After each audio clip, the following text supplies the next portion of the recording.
금송아지 신앙에 대해서 아주 심각하게 8번에 걸쳐서 살펴보았습니다. 오늘은 이제 그 이후에 진행되고 있는 말씀을 저희가 드디어 출발을 시켰습니다. 읽은 말씀을 보면 이스라엘아 네가 기브아의 시대로부터 범죄하였거늘 무리가 기브아에 서서 이렇게 말씀하고 있습니다.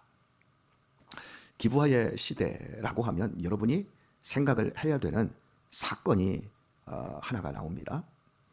그것은 베냐민 지파에 속해 있던 기브아 사람들이 베들레헴으로부터 이제 그 제사장 하나가 자기의 첩을 데리고 그 동네를 통과하는 그 과정에서 기브아 사람들이 내가 그 여자를 그 남자를 동성연애를 해야 되겠다라고 하는 이게 빌미가 되어서 결국에는 제사장의 첩이 그들에게 윤간을 당하고 죽임당하는 사건이 나옵니다. 그게 어디에 나오냐면 사사 시대의 끝 무렵에 나옵니다. 기억들 하시지요? 예, 성경을 어느 정도 읽고 지식을 갖췄고 제가 이 부분도 한 3주 전에 말씀을 드렸기 때문에 여러분이 잘 알고 있으리라고 생각이 되어집니다. 그래서 하나님의 나라라고 하는 이스라엘 땅에서 일어나서는 안 되는 비극이 일어났어요. 나그네를 선하게 대접을 해야 되는 게 이스라엘의 하나님의 말씀의 명령이었습니다. 그런데 지나가는 나그네의 여자를 그 동네 사람들이 겁탈을 해서 죽임을 당하게 만들었습니다. 이것이 하나님의 명령에 대한 이스라엘 백성들의 그 당시의 태도였습니다. 그리고 이 제사장은 자기가 첩을 둘 정도로 비윤리적이고 비도덕적인 부분을 회개하지 않고 윤간당하여 죽임당한 첩의 시신을 12토막으로 쪼갰습니다. 토막을 냈습니다. 그리고 이것을 12지파에게 다 보냅니다. 그리고 오늘날 베냐민 지파에 있는 이 기브아 사람들이 이렇게 내 첩을 죽였다. 이거 가만히 놔서는 안 된다. 이 부분에 대해서 우리가 탄핵을 하든지 아니면 또 다른 방법으로 이 부분을 바로잡아야 되겠다라고 합니다. 그리고 12총회가 이제 이스라엘 총회가 모이게 되었고 베냐민 지파는 이렇게 말을 합니다. 이건 우리 지파에서 일어난 일이고 우리가 해결하면 돼. 너희가 이래라 저래라 하지 마. 그러니까 11지파가 모여가지고 저희 괘씸한 놈 저거 지 잘못을 모르네? 야 저놈들 다 죽여버리자 하고 11지파가 모여서 형제 한 지파 베냐민 지파를 죽이겠다고 전쟁을 일으킵니다. 그리고 베냐민 지파는 한 지파이지만 니네가 모두 나를 달려들어서 이렇게 죽이려고 해? 우리도 전쟁이다.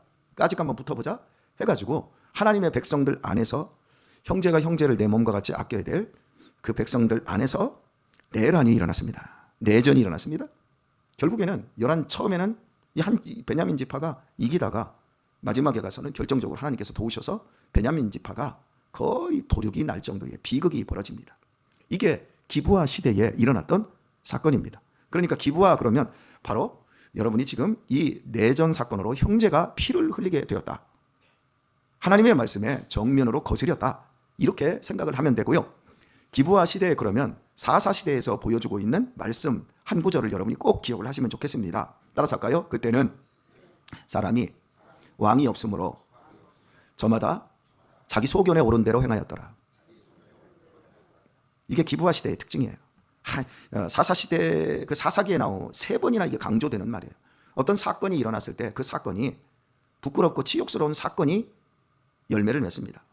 그리고 꼭 주어지는 말씀이 그때에는 왕이 없으므로 저마다 자기 소견에 옳은 대로 행하였더라. 여러분 이스라엘 백성들은 자기 소견, 자기 이해와 합리적인 사고로 살아가는 사람들이 아니라 이해되지 않고 도저히 납득이 안 돼도 하나님의 말씀에 순종하며 사는 사람들입니다. 그런데 각자 하나님의 말씀은 제껴두고 자기들이 살고 싶은 대로 자기들이 행하고 싶은 대로 자기 옳은 대로 살아가는 겁니다. 그 대표적인 예가 기브아에서 나타난 겁니다. 하나님이 동성애 같은 것 하지 말고 남자가 부모를 떠나 여자와 한 몸을 이루고 이런 정상적인 결혼 생활 그리고 나그네들이 지나가거든 그들을 따뜻하게 선하게 대접을 하라. 이런 하나님의 말씀들을 다 어겨버리는 거예요. 그리고 각자 자기의 욕망과 쾌락을 따라 사는 거예요. 계속해서 강조되고 있고 말씀드리고 있지만 금송아지 신앙이 하나님을 안 섬기는 게 아니라 하나님을 섬겨요. 하지만 자기 소견에 옳은 대로 사는 거예요. 지금은 우리가 인터넷이 5G 시대라고 하죠. 그보다 한 단계 올라가지는 않은 걸로 알고 있는데 처음에는 우리가 그냥 모토로라에서 나오는 이 전화기를 들고 다녔습니다. 그러다가 이제 벨소리가 바뀌어지더라고요. 그러면서 2G 폰이라는 게 나오더라고요. 그러더니 3G라고 나오더라고요. 이제 속도로 가더라고요. 그러더니 속도가 더 빨라지니까 4G라고 4단계 4G라고 나옵니다. 그러더니 갑자기 광낸 그러더니 5G로 딱 가더라고요. 속도가 엄청나게 빠르죠. 우리가 하나님의 응답이 5G 속도로 온다고 하면 하나님을 떠나지 않을 겁니다. 절대로 금송아지를 섬길 수가 없을 겁니다. 그런데 우리가 기도해도 기도의 응답은 굉장히 느려요. 뭐 속수무책으로 내 삶은 무너지고 있는데 하나님께서는 응답하지를 않습니다. 그러면 우리의 신앙에도 딴 생각이 들어옵니다. 하나님만이 나의 힘이고 하나님만이 내 인생의 최고의 가치고 하나님만이 나의 전부라고 하면서 뒤로 다른 것들을 다 숨겨두기 시작합니다. 하나님이 안 도와주셔도 돈이 있잖아. 직장이 좋잖아.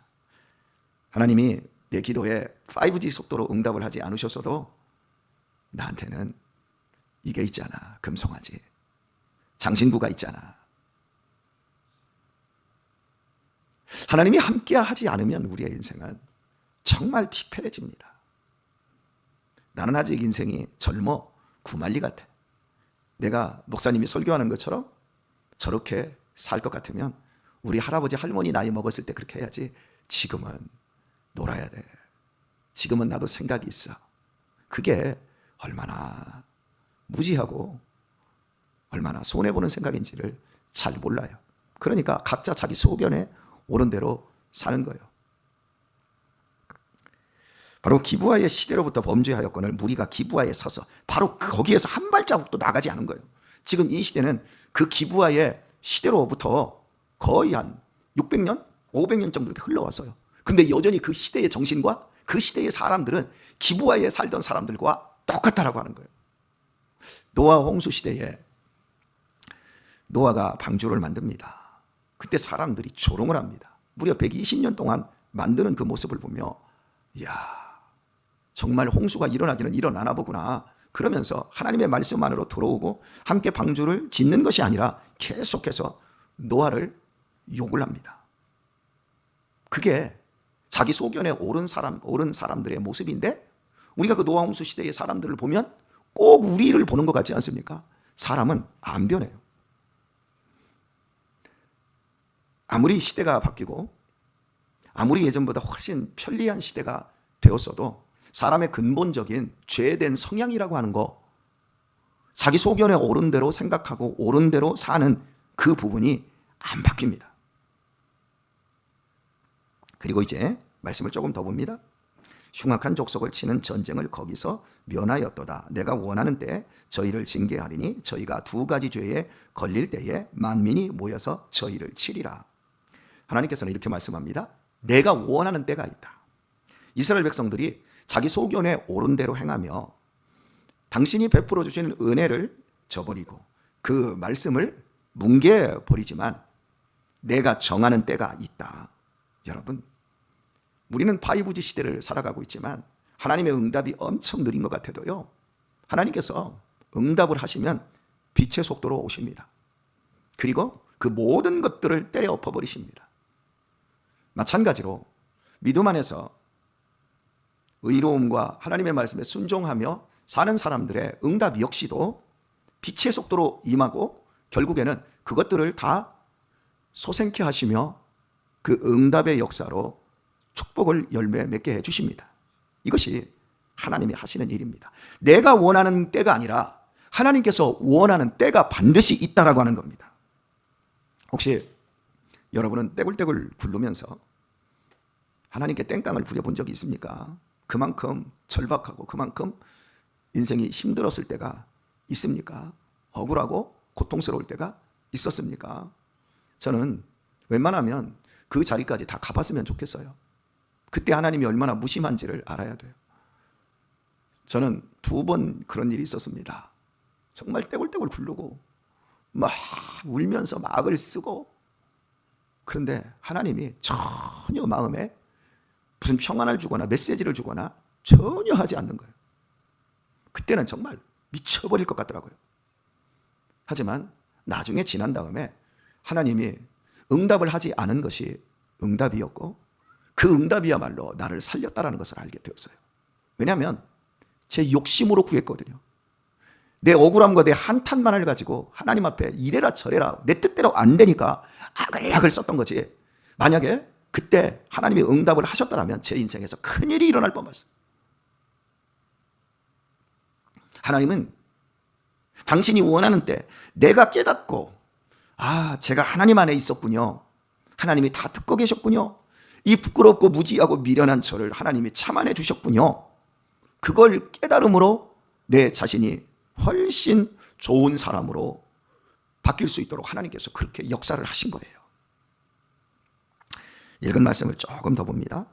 에브라임은 마치 길들인 암소 같아서 곡식 밟기를 좋아하나. 사랑하는 교우 여러분, 곡식은 밟으면 안 돼요. 겨울철에 이듬해에 정월 한 보름 정도 되면 이 보리밟기를 하지만 곡식은 이스라엘 사회에서 밟으면 안 돼요. 또한 소가 밭을 가는 이런 일을 해야지 이게 밟으면 안 돼요. 그런데 길들여졌어요. 곡식을 밟아 뭉개버리는 게 길들여져 있어요. 이스라엘 백성들이. 그러면서 내가 그 아름다운 목에 멍에를 메우고 그의 위에 사람을 태우리니 유다가 밭을 갈고 야곱이 흙덩이를 깨트리라 말합니다. 여러분, 목에 멍에를 메워주고 그 위에 사람을 태웁니다. 그리고 밭을 갈고 야곱이 흙덩이를 깨트리라 이렇게 말합니다. 밭을 가는 것까지는 좋은데 이스라엘 풍경에서 밭을 갈 때 암소에게 사람이 타지 않아요. 뒤에서 쟁기를 잡아요. 그러니까 이 본문 내용은 뭐냐면 해야 될 일은 안 하고 하지 않아야 될 일만 하는 거예요. 거꾸로 하는 거예요. 곡식을 위해서 밭을 갈아엎어야 되는데 곡식은 다 발로 뭉개가지고 깨트려버리고 다 죽여버리고 그리고 흙덩이만 부수고 밭을 그렇게 가는 거예요. 그리고 밭을 가는데 비정상적인 방법인 거예요. 멍에를 매지도 않아야 되고 또한 사람이 올라타서도 안 되는데 사람이 올라타 있는 거예요. 그래서 힘들어서 헉헉거리고 있는 이러한 모습인 거예요. 자, 쉬운 얘기가 지금 뭐냐면 기브아의 시대의 특징이 하나님의 말씀을 안 들어먹어요. 그리고 자기 소견에 옳은 대로 행해요. 그러면서 이 일은 겁나게 열심히 해요. 종교적인 일은 너무 열심히 해요. 기도도 열심히 하고 치성도 열심히 드리고 제사도 열심히 해요. 그런데 그 모든 것들이 뭐냐면 자신의 밭에 곡식을 다 밟아서 뭉개버리는 거예요. 그리고 일을 하면 할수록 너무너무 고통스러운 거예요. 너무너무 힘이 드는 거예요. 왜? 목에 멍에를 맸거든요. 그리고 사람을 태웠거든요. 이렇게 표현을 하면 어떨까 싶습니다. 여러분 바쁘셔요? 안 바쁘셔요? 여기 제일 안 바쁘게 생긴 분한테 한번 물어볼까요? 우리 신영선 권사님 바빠요? 안 바빠요? 그냥 별로 안 바쁘시다 그러네요. 훌륭한 거예요. 동네 사람들 마시러 오면 고스톱도 쳐야지. 그 앞에 또 슈퍼에 가서 쇼핑도 해야지. 청소도 해야지. 누가 오면 전화도 1시간 정도 2시간 정도 받아줘야지. 안 바쁘게 생긴 분들도 다 바빠요. 자, 안 바쁘시다고 하셨는데 이제 연세 드셨으니까 그래요. 교회에서 우리 좀 일 좀 하십시다. 다 바빠. 김장하십시다. 다 바빠. 바빠서 오는 사람들만 와. 우리 좀 전도 좀 하십시다. 다 바빠. 자, 여러분 정말 우리가 바빠서 바쁩니까? 자기 소견에 옳은 대로 살으니까 바쁜 거예요. 그리고 바쁘게 사는데 손에 잡히는 건 별로 없어. 정말 살면 살수록 힘만 들어. 버거워. 자, 여기 이제 젊은 사람들이 오늘 없으니까 여기 시집 올 때 세탁기 가지고 시집 오신 분 손 한번 들어보세요. 한 분 계시네. 세탁기 가지고. 사모님은 아직 안 젊어. 50 안 됐으니까 손 안 들어도 돼. 예전에 손으로 빨래를 다 했습니다. 집에 지금 식기세척기 없으신 분들 한번 손 한번 들어보세요. 또 없는 분 계셔. 거의 대부분 없네. 네. 우리 결혼하는 세댁들은 집에 식기세척기, 세탁기 기본입니다. 청소기 기본입니다. 그거 없이 새롭게 신혼생활을 출발하는 사람은 아무도 없을 거예요. 세탁기에다 옷만 딱 집어넣고 버튼만 누르면 지가 다 해주네. 빨래를 넣을 필요도 없더만. 건조기에다 바로 집어넣으면 바로 나오더만. 그죠? 물 한번 흥글 해가지고 식기세척기에다 그릇 딱 집어넣어. 그리고 그냥 돌아버리더만요. 건조까지 싹 시켜줘요. 청소기 밀고 다니고 들고 다니는 것도 싫어서 그 인공지능으로 로봇 딱 하나 갖다 주면 청소 다 해. 그런데 바빠. 여자들이 그런데 바쁘다고요. 내 자식 하나 못 키워. 대부분의 사람들이, 젊은 사람들이 밖에 나가서 일하니까 바빠요. 근데 일 안 하는 사람도 커피 마시러 가야 되니까 바빠. 카페를 가야 되니까 바빠. 밥 삼시세끼 지금 다 해 드시죠. 제 어머니가 시집 온 얘기를 하면 여러분이 참 태고적 얘기라고 생각하겠지만 그게 한 50년 전 얘기밖에 안 되는데, 제 어머니는 아침에 일어나셔서 방앗간에서 도정을 해오지 않으니까 그걸 갖다가 절구에다 놓고 깹니다. 깨서 벗겨냅니다. 그리고 거기서 채질을 하십니다. 채질을 해가지고 그걸 갖다가 쌀을 갖다가 씻습니다. 그리고 앉혀서 먹습니다. 일이 얼마나 많아요. 수도를 틀면 나오는 게 아니라 물을 길러 한 150m, 200m까지 물을 길어다 가져와야 됩니다. 설거지하는 것도 모두 불편했죠. 삼시세끼를 다 그렇게 해 먹었어요. 그런데도 자식을 6 키우고, 제 어머니도 생선장수를 하셨지만 자식들을 다 키웠어요. 안 바빴어요. 그러면서도 동네에서도 이웃 사람들하고 행복하게 지냈어요. 먹을 게 있으면 나눠 먹고, 멀리서 손님이 찾아오면 그 집 방 2칸밖에 안 되는데도 여기다가 재우고 다 그랬어요. 근데 지금은 집도 좋아요. 쌀, 밥 삼시세끼 해 먹는다고요? 잘 안 해 먹습니다. 사 먹지. 요즘 젊은 사람들. 그런데 바빠. 명절에 돼서 집에 와서 같이 밥 먹자. 생일에 같이 밥 먹자. 그래도 바쁘대. 왜? 명절에 해외여행 가니까. 다 쓸데없는 일만 하는 거예요. 진정으로 인생에서 행복한 게 뭐냐면, 우리가 시간을 어떻게 보내야 되냐면 서로 사랑하기 때문에 서로 밥 먹고 서로 놀고 서로 보다듬어주면서 사는 게 진짜 백이 사는 거예요. 그런데 오늘날 기부화 시대와 똑같아. 자기 소견에 오른 대로 살아. 요즘 여기 계신 우리 권사님들, 며느리들에게, 야, 명절 되면 전화해서, 김장 때 되면 전화해서, 야, 김장은 가지, 니네 건 니네가 해가라. 내가 다 준비해 놓을 테니까 와서 니네들 김장 속 만들어서 니네들 가져가라. 해요, 안 해요? 야, 오지도 마. 내가 붙여줄게. 잘하는 게 아니라니까. 명절이 돼가지고 명절 앞전에 어머니 이번에 바쁜데요? 그러면 얘기하기도 전에 전화해가지고, 야, 엄마 아빠 이번에 제주도 갈 테니까 니네는 니네끼리 놀아라. 여러분, 그런 모든 게 진짜로 그러고 싶어서 그러나요? 그럼 며느리들은, 딸들은, 아들들은 뭐라고 해야 됩니까? 어머니 제주도 가세요. 우리도 함께 가요 하면서 제주도를 함께 가야 되는데, 어머니 고마워요. 땡큐. 돈만 나중에 어머니 살다가 죽고 아버지 살다가 죽으면 나중에 살던 집이나 돈이나 그 우리한테 주세요. 그러지 거기에 무슨 섬김이 있고 거기에 헌신이 있어요. 우리가 이 믿음 생활하는 이 교회 안에서 여러분, 우리가 밥을 해먹고 참 많이 밥을 해먹고 잘 먹지 않습니까? 그런데 여러분, 다른 교회에서 우리 교회를 보면 이상하대. 이해를 못한대. 여러분, 뭐가 이해가 안 되고 뭘 못해요? 모두가 기부화 시대가 되어서 섬기려고 하지 않는 거야. 모두 다 바빠. 밥도 못해. 이게 가정 안에서부터 길들여져 버리니까 사회가 다 깨지고 있는 거예요. 죽으라고 일은 해요. 너무너무 바쁘게 살아요. 그런데 모두 스트레스에 쩔어 있고 너무 지쳐가. 우리 권사님들 어때요?